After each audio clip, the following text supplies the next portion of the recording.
नमो भगवते वासुदेवाय। भगवान विष्णु का आशीर्वाद आप और आपके पूरे परिवार पर सदा बना रहे। बृहस्पतिवार का दिन भगवान विष्णु को समर्पित है। कहते हैं कि जो व्यक्ति हर गुरुवार भगवान विष्णु की पूजा करता है और गुरुवार की कथा सुनता है, गुरु बृहस्पति की और भगवान विष्णु की कृपा से उनकी सभी परेशानियां दूर हो जाती है। लेकिन गुरुवार की व्रत कथा और पूजा के कुछ नियम हैं जिनका बड़ी ही सावधानी से पालन करना चाहिए। आइए जानते हैं गुरुवार की व्रत कथा के बारे में और इससे जुड़ी कुछ नियमों के बारे में। गुरुवार के दिन व्रत करने वाले व्यक्ति को नाखून और बाल काटना, शेविंग जैसे कर्मों को नहीं करना चाहिए। इस दिन दक्षिण पूर्व नक्षत्र में यात्रा भी नहीं करना चाहिए। गुरुवार के दिन भगवान विष्णु की पूजा में सरसों या तिल के तेल का इस्तेमाल नहीं करना चाहिए। ऐसी मान्यता है कि गुरुवार के दिन पोछा नहीं लगाना चाहिए। ऐसा करने पर घर के बच्चे पर बुरा प्रभाव पड़ता है। इस दिन व्रत करने वाले व्यक्ति को इस दिन केले का सेवन नहीं करना चाहिए, क्योंकि ऐसा माना जाता है कि इस पेड़ में भगवान विष्णु का वास होता है। वहीं गुरुवार के दिन कपड़े धोने की भी मनाही है।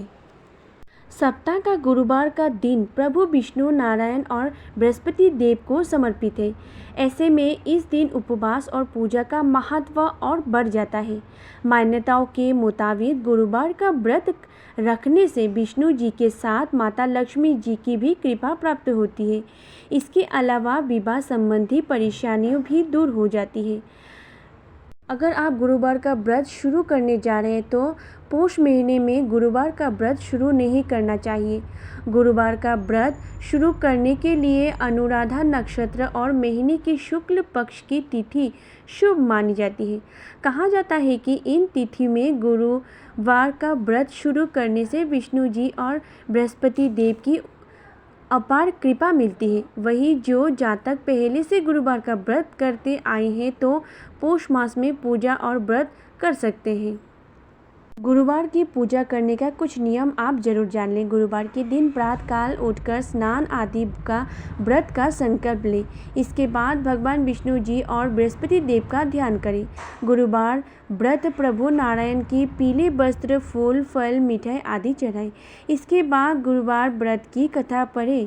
पूजा में केला और केले के पत्ते का उपयोग ज़रूर करें। पूजा के बाद विष्णु जी की आरती करें।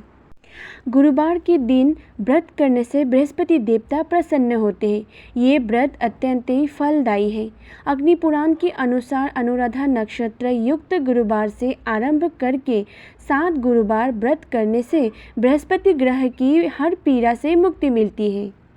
आइए सुनते हैं बृहस्पति व्रत की कथा के बारे में। प्राचीन समय की बात है।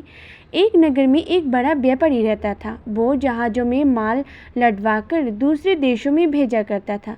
वो जिस प्रकार अधिक धन कमाता था उसी प्रकार जी खोलकर दान भी करता था। परंतु उसकी पत्नी अत्यंत कंजूस थी। वो किसी को एक दमड़ी भी नहीं देती थी। एक बार सेठ जब दूसरे देश व्यापार करने गया तो पीछे से बृहस्पति देव ने साधु वेश में उसकी पत्नी से भिक्षा मांगी। व्यापारी की पत्नी बृहस्पति देव से बोली, हे साधु महाराज, मैं इस दान और पुण्य से तंग आ गई हूँ। अब कोई ऐसा उपाय बताइए जिससे मेरा सारा धन नष्ट हो जाए और मैं आराम से रह सकूँ। मैं ये धन लुटाता हुआ नहीं देख सकती।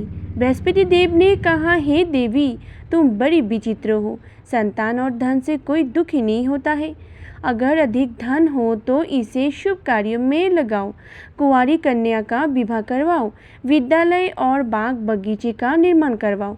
ऐसा पुण्य कार्य करने से तुम्हारा लोक परलोक सार्थक हो सकता है।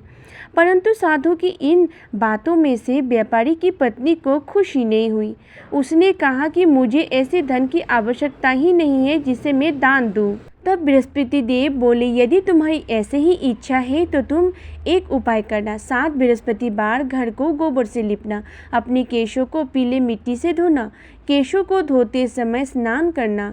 व्यापारी से हजामत बनाने को कहना। भोजन में मांस मदिरा खाना। कपड़े अपने घर में धोना। ऐसा करने से तुम्हारा सारा धन नष्ट हो जाएगा।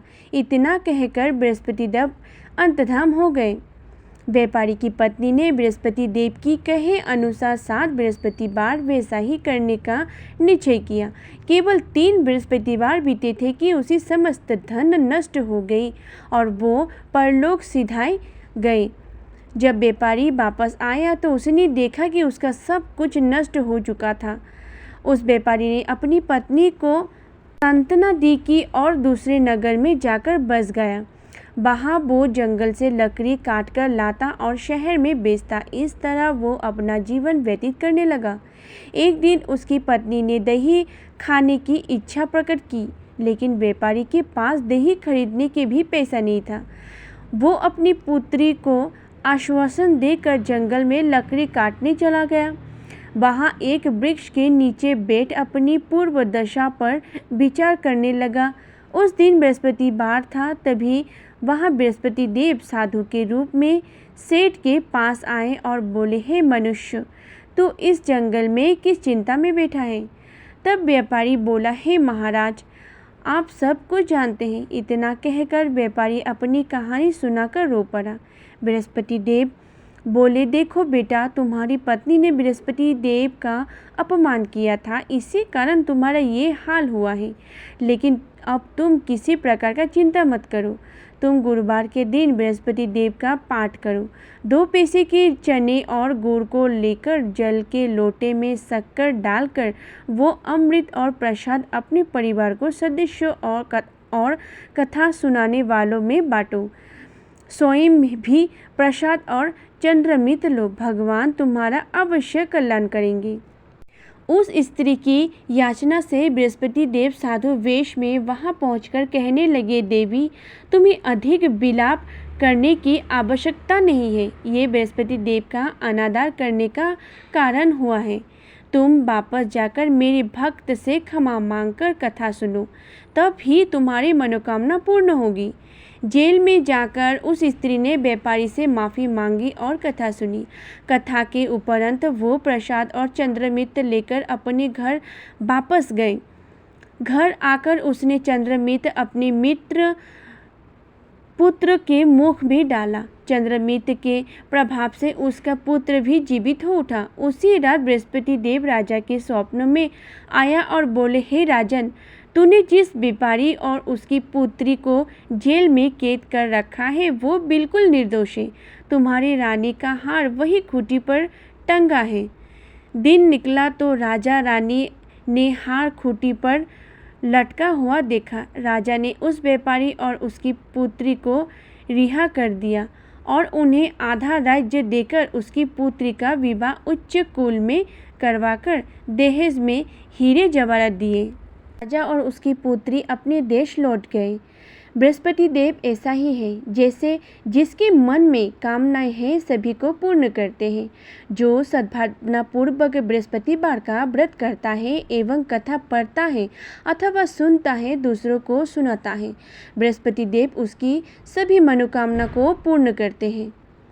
भगवान बृहस्पति देव उसकी सदैव रक्षा करते हैं। संसार में जो मनुष्य सद्भावना से भगवान जी का पूजन व्रत सच्चे हृदय से करते हैं तो उनकी सभी मनोकामना पूर्ण होते हैं। जैसे सच्ची भावना से राजा ने उनकी कथा का गुणगान किया तो उनकी सभी इच्छाएं बृहस्पति देव जी ने पूर्ण की थी। इसलिए पूर्ण कथा सुनने के बाद प्रसाद लेकर जाना चाहिए। हृदय से उसका मनन करते हुए जयकारा बोलना चाहिए। मेरे प्यारे श्रोताओं, वीडियो को देख के लाइक ज़रूर कीजिएगा। नए हैं तो चैनल को सब्सक्राइब ज़रूर कीजिएगा। बेल आइकन को क्लिक कीजिएगा और कमेंट बॉक्स पे आप अपना राय ज़रूर लिखिएगा। मेरी वीडियो को देखने के लिए आप सभी का धन्यवाद।